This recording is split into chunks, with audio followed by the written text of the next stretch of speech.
Thank you for joining us. My name is Matan Block-Temin. I'm a marketing data scientist in Optimove as part of the strategic services team. Hi, my name is Jonathan Inbar, also a marketing data scientist, same as Matan. So, like I said, we're going to talk about the scientific way to compare CRM tactics. We're going to start out with talking about the motivation for comparison. Why do we even have this as a topic here at the workshops? And what's the motivation behind it? What is a journey within the CRM world? We're going to describe two main comparison methodologies that we use in order to compare between tactics. The first one is super control group, and the second is streams, which is basically comparing two journeys to each other.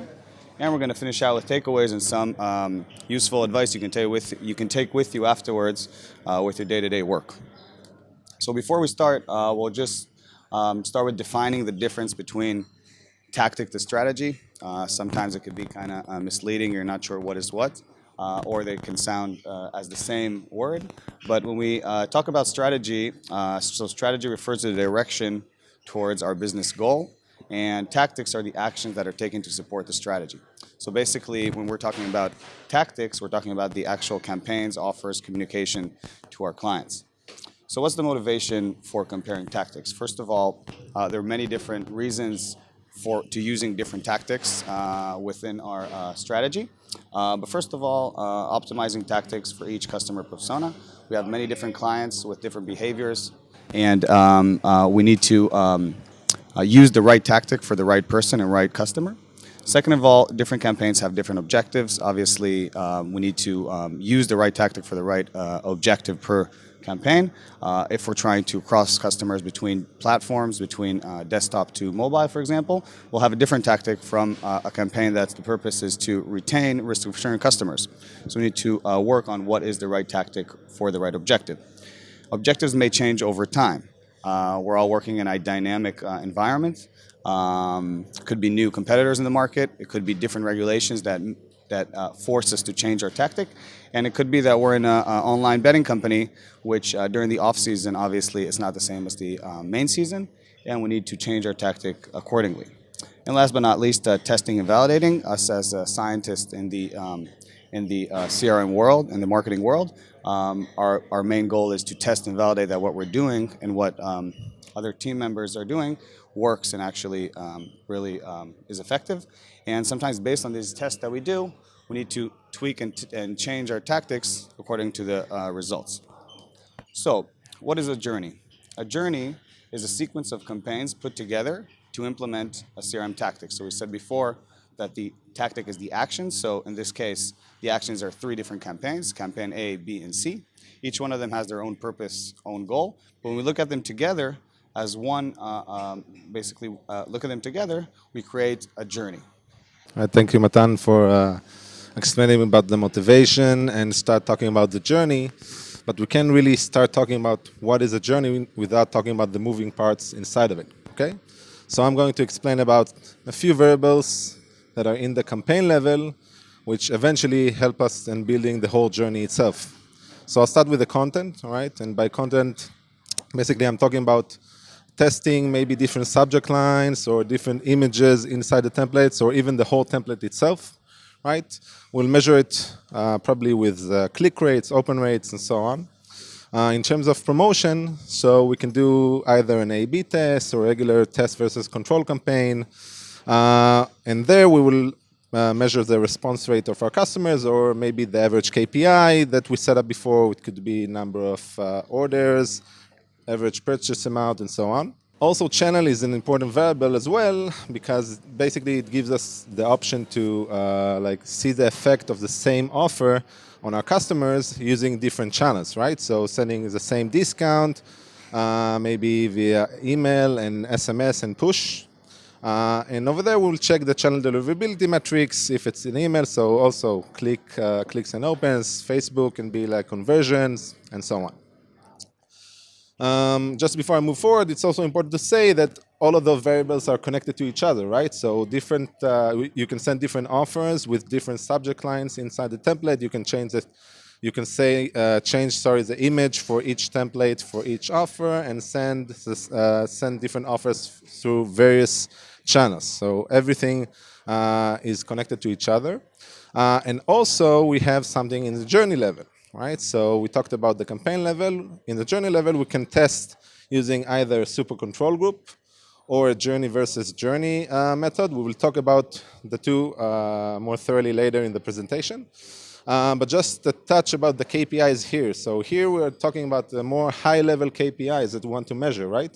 We're looking at our population and want to see the change in the total retention rate or the increase in total revenue, right? All the things that are coming after the journey ends, basically the long-term impacts from impact from the journey. Sorry. So let's go quickly over some campaign analysis parameters. I'm sure most of you know all of them, but just for the sake of the presentation, let's have a quick reminder, okay? So starting with the control percentage, an important business decision, basically deciding how many customers am I going to exclude from my campaign in order to be able to do the tests. It's sometimes not the easiest thing to do. But for us, in order to test something, it's a must. Now, also in terms of multiple offers, right? Instead of doing just the regular test versus control campaign, we can take our test group, split it into several small groups, and send different offers to each one of them, and then measure basically the impact of each offer compared to the control group itself. Now we talked about the control group size, but what about the entire group size, right? That we want to send the campaign to. In order for us to be able to measure or get statistical significant results in a decent time, we need to make sure that our entire group size is large enough, right? Sometimes over granularity can hurt this, and we found ourselves run a campaign for 3-4 months without being able to actually know if it's working or not. Duration, so basically what's the duration the campaign is going to be scheduled or run of each occurrence.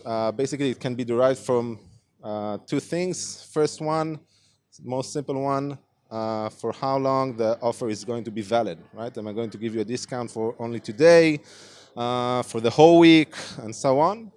Or the second thing, in terms of analysis view, so how long am I going to measure the effect of the campaign or the impact of the campaign? Is it for 1 day, 2 days, 3 days? And from personal experience, we can say that it really depends on where your customer, what's the stage your customer at right now.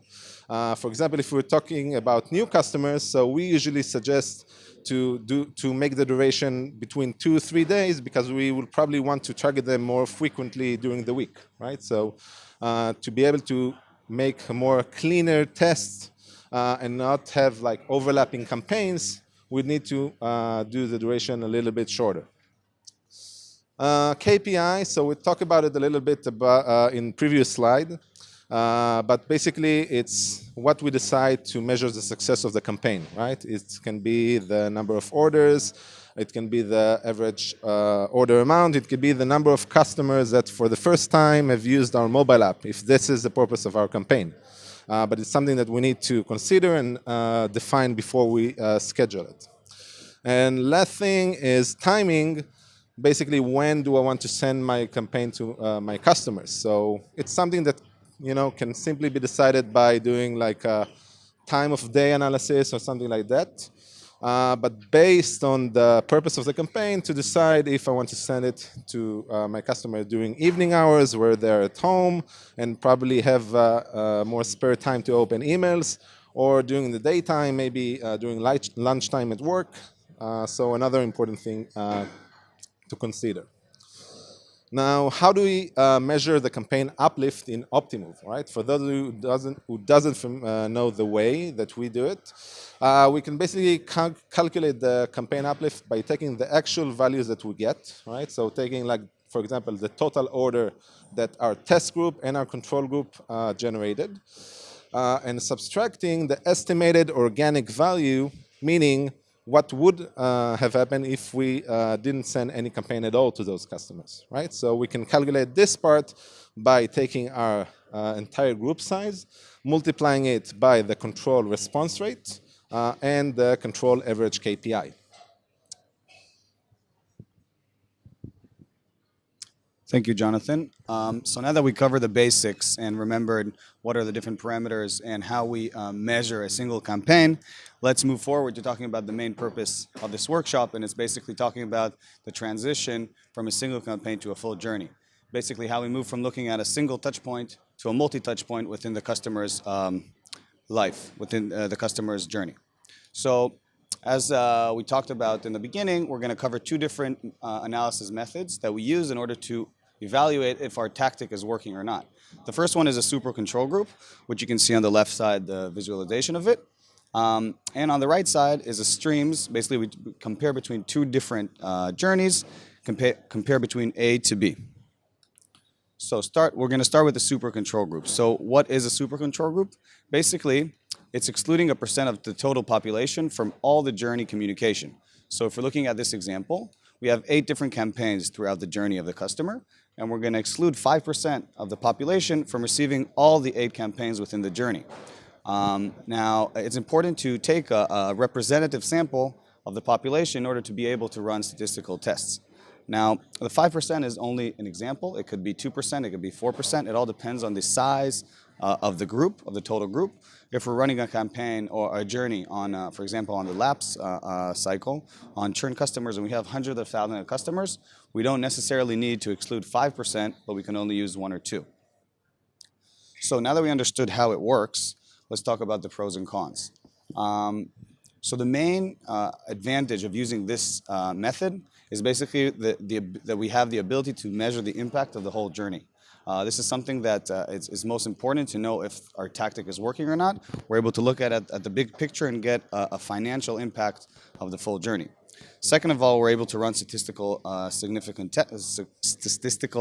results by using different tests. And third is we're able to see the correlation between campaigns. Sometimes when we look at a single campaign and we say, oh, it's very successful or it's unsuccessful, but we're not aware that the campaign before is reflecting the results of the campaign. For example, if we look at the onboarding journey of a customer, and the first email the customer gets on the first day generates lots of revenue, but the 3 emails later, the 3 campaigns we're sending later have no responders and are not working because we're cannibalizing them with the first campaign. So here we're able to see the big picture and how one campaign reflects the other. Now we look at the disadvantages. We need to remember that we're excluding a percent of customers from receiving all communications, meaning, like in the example we saw before, there are 8 different campaigns throughout the journey. We're excluding them from all 8 campaigns in order to run statistical tests. So, and we need to make sure that, for example, if it's a strong group of customers, VIPs, or any strong tiers, we're excluding them from receiving communications. So we need to take that in mind. And last is a long measurement time frame. As Jonathan said, we're looking at the long-term effect. And to get the long-term effect results, we need to exclude them for a long period of time, usually at least 3 months to get significant results. So that's something we need to take into consideration as well.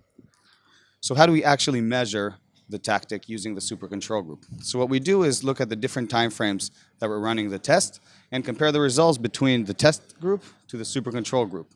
In the example here, we see 6 different months where we were testing the retention rate of the test, and we see that basically the test group outperformed the super control group in each one of the periods that we were measuring. Now, as I said, we're able to come out with a financial uplift of the whole journey by using the same logic that Jonathan explained before on a campaign level by applying it on the whole journey level. How do we do that? We basically take the results of the test group, in this case, 10,000 customers in the test group, 7,500 of them responded with a certain response rate and an order amount compared to the super control group. And if we apply the same logic, if we multiply the 7,500 by 60 plus the 700 by 50, that's the whole group results. And we subtract what would have happened, either we would not send the journey at all, meaning we take 11,000, multiply by 70%, which is the response rate of the control group, and multiply by 50. If you do the math, you come up with 100,000, which is the uplift of the total journey. All right, thank you, Matan, for explaining what is a super control group. Sorry. Now I'm going to discuss about the second method of comparing tactics, which is streams.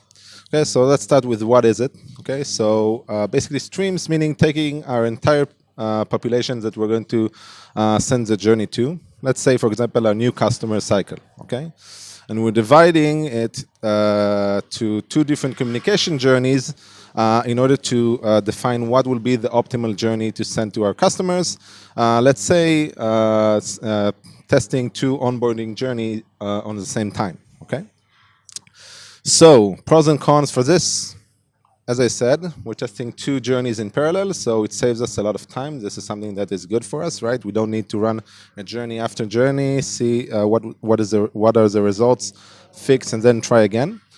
And also here, no customer is left behind, right? So as opposed to the super control group where we said that we need to exclude a portion of our customers, here every customer is falling into one of the two journeys and never miss a communication. Now, the downside here is first, it's more resource heavy, right? We need to create more templates. We need to create more bonuses. It takes more time to manage two journeys in parallel. And also, as opposed to the super control group, here we can't calculate a financial uplift because we don't have a control.